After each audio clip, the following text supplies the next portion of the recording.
So I'm here for one simple reason. I like you very much, and it's good for my credentials with the Hispanic or Latino community.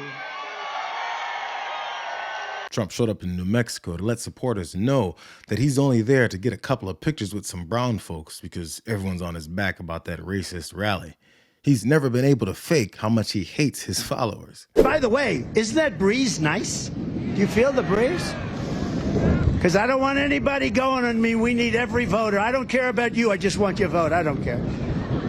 See, now the press will take that and they'll say he said a horrible thing. His latest attempt to claim his Latino credentials without really giving a damn about their lives is probably also coming up short because of his promises to target legal and undocumented migrants. People pouring in, and they can look at him and they can see trouble. They go, trouble, trouble, trouble, trouble, no trouble, trouble, trouble.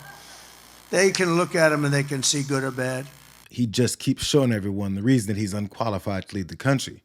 His thought process is that all you have to do is just look at someone to figure out if they're good or bad.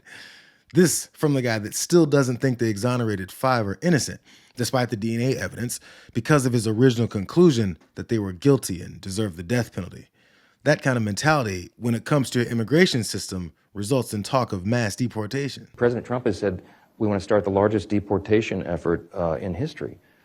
It's needed. We need to find all these dangerous people, criminals. They've emptied out prisons in Central America and sent them all over the border. Colorado's one state. It's much worse in other states. But in Colorado, they've taken over. I mean, in Colorado, they're so brazen, they're taking over sections of the state.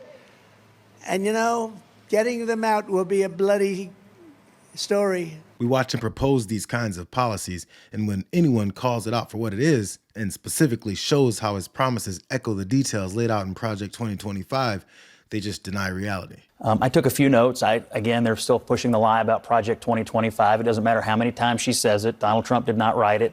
He has disavowed it. This is not his agenda. He has his own campaign agenda. It is not Project 2025. No, it's Agenda 47, which is exactly the same as Project 2025. And you can say that as many times as you want, Scott, but it's not true. So just to say here and say, I've said this a million times and it's not his plan. His plans are, that's a very smug way to look at me, my friend. The thing is that what we're doing is we're talking about what she's planning for us. The only reason they're even denying their connections to the Heritage Foundation's plans is because they figure people will recognize how serious they are about conducting bloody deportations. They can only discuss the details in private. We could save the country in a sense of,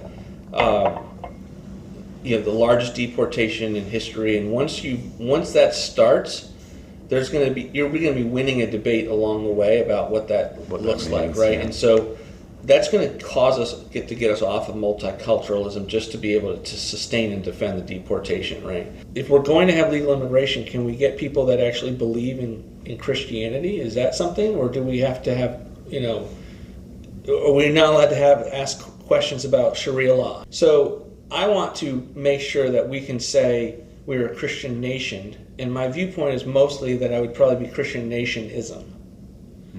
That's pretty close to Christian nationalism, because I also believe in nationalism. It's guys like Russ Vaught there that see a better opportunity to get us off of multiculturalism and import their vision for a Christian nationalist country. They know it's unpopular, and even if this wasn't their plan, why do people that are willing to put together a 900-page document that details how to install a fascist leader support Trump so strongly? What's it about Trump that appeals to their proposed endgame? In Donald Trump's first term, he had people around him who actually tried to stop him. There were people around him who tried to create guardrails. Well, guess what? In a second term, not only will those guardrails not exist, but those people who were there to stop him in the first place are long gone. We know that without guardrails, Donald Trump will ruin this country. And all we have to do is look at what he's promising through Donald Trump's Project 2025. So, I will tell you, I hear a lot of Latinos who say that they want to vote for Donald Trump, that they appreciate some of his policies. Let's talk about his immigration policies in Donald Trump's Project 2025. He has talked about mass deportations, and forget that he hasn't even bothered to talk about how he would fund it. Forget that he hasn't talked about the impact on our national economy. But for those of you watching at home, Donald Trump's Project 2025 isn't just about deporting undocumented immigrants. That plan lays out very clearly that the intention is to deport legal immigrants as well, and TPS and other programs, and DACA for dreamers.